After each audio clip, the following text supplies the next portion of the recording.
This news is brought to you by...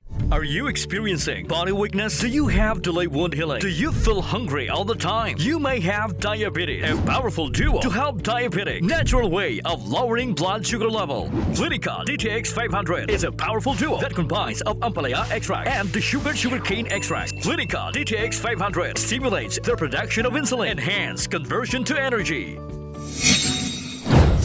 Ginkumpirma ni Iloilo City Mayor Jerry Trañas nga mapadulong sa syudad sang Iloilo si First Lady Liza Marcos. Sunod sa alkalde na kaistoryahan ay sila ni Marcos kag nagpahayag ini nga mabalik siya sa syudad agud nga mag-witness ang Dinagyang Festival 2023. Dugang pa ni Trañas makaupod man sang First Lady ang iya nga mga kabataan. Sa pihak nga bahin nagpahayag naman sunod sa iya si Vice President Sara Duterte nga may conflict ang iya nga schedule gani hindi ini makapadulong sa Iloilo.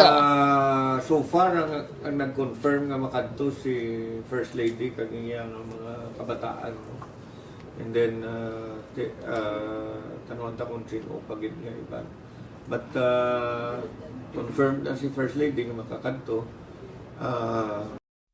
Report nagikan sa syudad sang Iloilo. Ini si Kabandarang Alex Escalante. Nagabandera sang matudtod nga serbisyo publiko kag kalingawan sa Western Visayas. Radyo Bandera